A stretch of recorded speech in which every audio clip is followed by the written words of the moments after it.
యాదాద్రి భువనగిరి జిల్లా నారాయణపూర్ మండలం ఎంవీఓ రాష్ట్ర ఉత్తమ ప్రధానోపాధ్యాయ అవార్డు గ్రహీత నారాయణపురం జెడ్పీహెచ్ఎస్ హైస్కూల్ ప్రధానోపాధ్యాయులు గుర్రం వెంకటేశ్వర్లు పదవీ విరమణ సన్మాన సభ కార్యక్రమం ఘనంగా నిర్వహించారు. ఈ కార్యక్రమంలో ముఖ్య అతిథిగా జిల్లా కలెక్టర్ అనిత రామచంద్రన్, తెలంగాణ ప్రభుత్వ whip Kanna Prabhakar, V3 news channel MD Kajam Satyanarayana Gupta పాల్గొన్నారు.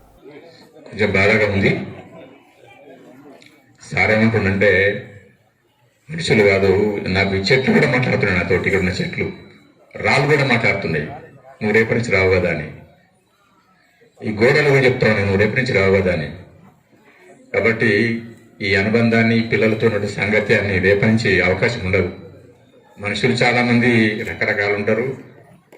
ఒక ఎగ్జాంపుల్ చెప్తా ఉంటాను. నేను ఉస్మాన్ యూనివర్సిటీలో అప్పుడు 40 సంవత్సరాల క్రితం రంగనాథానంద్ అనేటువంటి ఒక రామకృష్ణ మిషన్ ప్రెసిడెంట్ ఒక మీటింగ్ పెడితే అందులో వైస్ ఛాన్సలర్లు, ప్రొఫెసర్లు అందరూ వచ్చి వాళ్ళ పరిచయాలు చేసుకుంటా ఉన్నారు.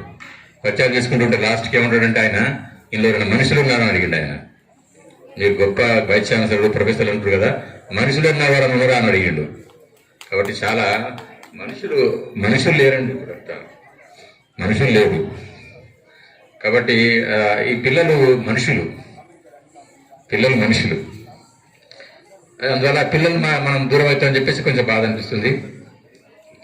నేను పనిచేసినటువంటి సుమారు 10 స్కూళ్ళల్లో నేను ఏ స్కూల్లో పనిచేసినా కూడా ఎప్పుడు కూడా నేను ప్రార్థనకు రాని రోజంటూ ఉండదు. నాకు నా దగ్గర కొలీగ్స్ కూడా చాలా మంది వచ్చారు. ప్రార్థనకు రాకపోతే నేను బడికి రాను. తర్వాత ఎప్పుడు కూడా నా క్లాసు నేను ఎప్పుడెప్పుడు ఇంటికి ముచ్చట పెట్టేటువంటి మనసుతో నాది కాదు, నా స్టాఫ్ రూమ్లో ముచ్చట పెట్టను. అట్లా నా సర్వీస్ అంతా గడిచిపోయింది.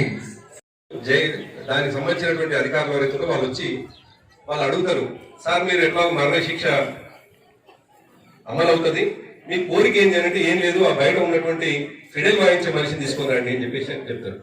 ఆ ఫిడల్ వాయించే మనిషి తీసుకొని వస్తారు.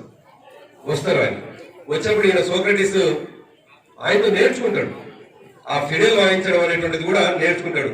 ఇక అక్కడ ఉన్నటువంటి అందరూ కూడా షాక్ అవుతారు, ఏంది ఈయన ఈ చనిపోయే టైంలో కూడా ఫిడల్ వాయించుకోవడం నేర్చుకుంటుండేది అని వాళ్ళ ఆలోచన చేసిన తర్వాత వాళ్ళు నేర్పించిన ఆయన వెళ్ళిపోయిన తర్వాత అక్కడ ఉన్నటువంటి అధికారులు అడుగుతారు, ఏం సార్ మీరు చనిపోయే ముందు కూడా అంటే, నేనే కాదు, నేను తప్పకుండా చనిపోవాల్సిందే, చనిపోవడం అనేటువంటిది ఆగదు, కానీ చనిపోయే ముందు కూడా నేను ఏం నేర్చుకున్నా అనేటువంటిది మాత్రమే ఇంపార్టెంట్. చనిపోయేటువంటి ముందు కూడా ఈ సమాజం నుంచి నేను ఏం నేర్చుకున్నా అనేటువంటిది ముఖ్యం. కాబట్టి చనిపోవడం ఆగదు అనేటువంటి మాటని గుర్తు చేస్తూ సోక్రటీస్ సంబంధించింది.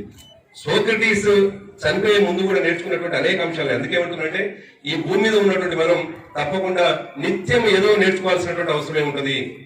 ఈ మధ్యకాలంలో పిల్లలు ఒక అలవాటు అయిపోయింది. పిల్లలకి ఏది చూసినా, మేము గతంలో చదువుకుంటున్నప్పుడు, ఇదే స్కూల్లో నేను చదువుకుంటున్నప్పుడు, ఈ స్కూల్ అయిపోయిన తర్వాత కూడా నా ఫ్రెండ్ ఎవరైనా బయట అడిగితే, ప్రభాకర్ ఎక్కడ ఉంటాడు రా అని అడుగుతుండే.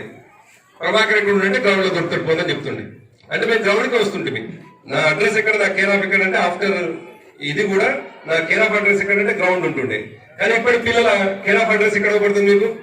ఇప్పటి పిల్లల కేర్ ఆఫ్ అడ్రస్ అయితే కంప్యూటర్, ల్యాప్టాప్, లేకపోతే సెల్ ఫోన్, ఐప్యాడ్,